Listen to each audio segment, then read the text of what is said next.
4, 3, 2, 1. C'est bon, je peux y aller?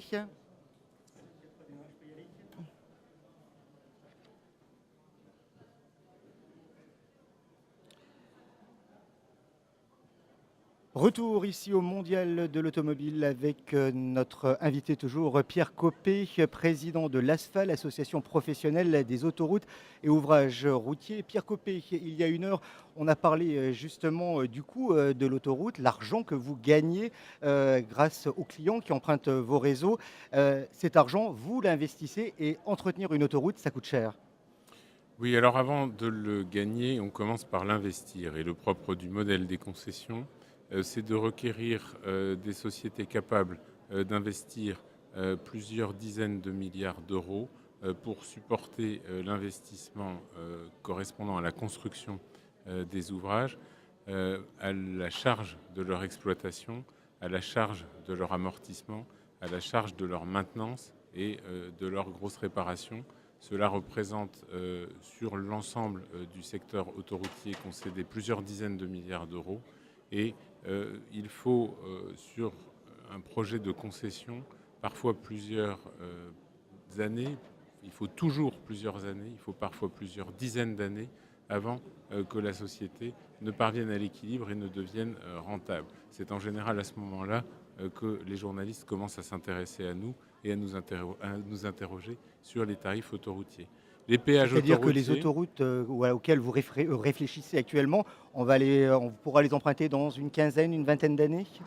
non, ce que je voulais dire, c'est que lorsque nous concevons, finançons, construisons et exploitons des autoroutes dans le cadre d'une concession, nous le faisons dans le cadre d'un contrat et nous supportons une dette très lourde, ce qui signifie que les sociétés concessionnaires, compte tenu de l'ampleur des investissements initiaux qu'elles doivent consentir, sont en général, et de même de façon systématique, en perte pendant les 10 ou 15 premières années de leur exploitation.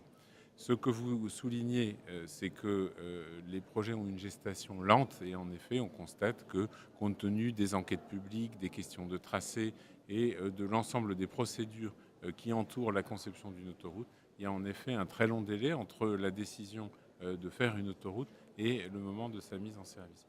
Mais je voudrais revenir un instant sur la question du prix, puisque vous m'avez interrogé C'est une question sensible, hein. sur le péage. C'est une question sensible parce que c'est surtout, bien sûr, parce que c'est plus agréable de profiter de services gratuits que de les payer. Et c'est aussi une question sensible parce que je crois qu'elle est entourée de beaucoup d'incompréhension. On entendait les autoroutes, une fois qu'elles seront payées, on va dire ce mythe, les autoroutes payées seront gratuites. C'était une époque des années 70 ou 80, déclaration d'un ministre.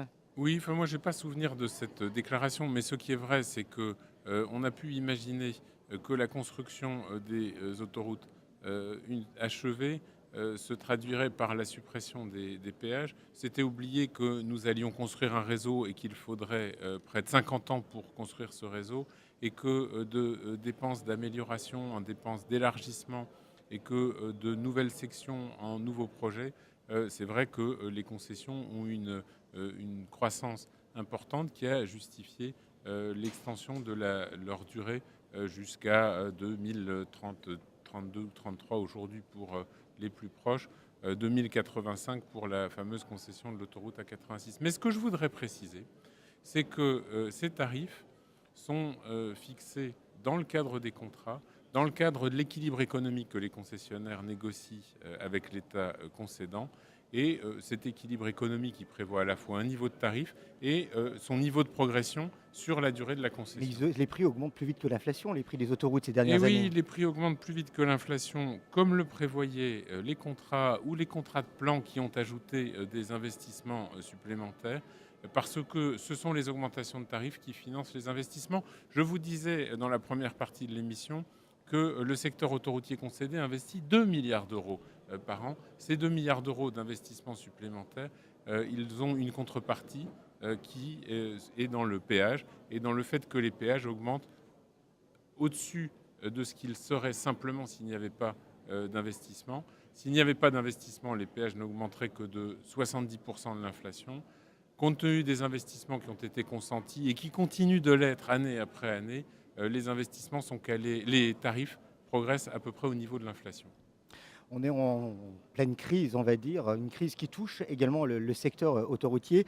Vous avez enregistré ces dernières années une nette baisse du trafic sur autoroute et encore, les derniers chiffres, je crois, sont de l'ordre d'environ 3% pour la baisse du Non, non, trafic. non, non, non, non, Non? les chiffres sont bien pires que ça. C'est-à-dire que quand vous Chiffre regardez moyen, je parlais. le trafic qui s'analyse avec le trafic des poids lourds et le trafic des Oui. véhicules légers, le trafic des poids lourds est au niveau à fin 2012 où il se trouvait à fin 2002. C'est-à-dire que depuis la crise de la fin de l'année 2007, depuis la crise dont le début a été marqué par la faillite de Lehman Brothers, les trafics des poids lourds ont baissé de plus de 10%. Cette année encore, les trafics des poids lourds ont baissé de moins 4%. Ils ont baissé de 4% depuis le début de l'année 2012. Et les trafics des véhicules légers sont également en crise et en baisse, puisqu'on enregistre en cumul depuis le début de l'année 2012 une baisse des véhicules légers de 2,2%. Ce qui fait au Une total moyenne environ une 3%. baisse moyenne de 3%. Alors justement, dans ce contexte de crise, peut-on envisager un autre avenir concernant les modes de concession de ces sociétés d'autoroutes? Est-ce qu'il faudrait réviser la manière dont les autoroutes sont concédées? Écoutez, moi, ce que je crois, euh, c'est que les concessions, c'est un modèle qui est vertueux. C'est un modèle qui est vertueux parce qu'il ne pèse pas sur les impôts, il ne pèse pas sur la dette publique, il ne pèse pas sur les finances publiques. Et pourtant, il permet de mobiliser des montants très importants au service d'investissement qui servent l'intérêt général et la collectivité publique. Donc nous pensons, avec l'ensemble de mes collègues de l'Association des sociétés françaises d'autoroutes, l'ASFA, et nous le disons régulièrement au pouvoir public, que ce modèle permettrait, en étant étendu par avenant, de mobiliser plusieurs milliards d'euros pour soutenir l'activité, pour améliorer des morceaux adjacents au réseau autoroutier ou pour construire des sections qui nécessitent des investissements et qui attendent des décisions des pouvoirs publics. Donc je crois que le modèle des concessions est très moderne. Vous savez, il est souvent caricaturé parce que le péage est impopulaire et parce que c'est facile de le caricaturer quand on ne prend pas en compte le montant des capitaux engagés et le niveau de la dette des sociétés concessionnaires. Mais si on veut bien regarder les choses, la France s'est construite depuis Colbert grâce aux concessions. Les concessions, c'est ce qui a permis de faire le réseau électrique, les barrages hydroélectriques, c'est ce qui a permis de construire les chemins de fer, c'est ce qui a permis de doter la France du meilleur réseau autoroutier d'Europe. Donc les concessions, c'est très vertueux et ça permet d'inscrire des investissements privés sur la durée, à l'abri des secousses ou des à-coups dont on voit bien qu'ils vont affecter les dépenses publiques compte tenu de la crise que nous traversons aujourd'hui en France. Pierre Copé, merci. Je rappelle donc que vous êtes le président de l'ASFA, l'Association professionnelle des autoroutes et ouvrages routiers. Pierre Copé, Merci à une vous. dernière petite question. Vous êtes baladé, on va dire, dans les allées du Mondial de l'automobile. Vous avez vu de belles voitures? Ah, j'ai vu de très belles voitures et c'est vrai que la révolution technologique qui est à l'œuvre nous intéresse beaucoup. La révolution des véhicules électriques, l'on sent progresser cette année de façon très significative. La révolution de l'information, la révolution des services embarqués, la révolution des services de sécurité et des services d'information dans les véhicules. Tous ces sujets nous passionnent et d'ailleurs notre stand de l'ASFA en atteste. Nous sommes des partenaires de l'automobile et de l'innovation en matière de mobilité. Et nous sommes très heureux d'être là. Pierre Copé, merci. Merci à vous.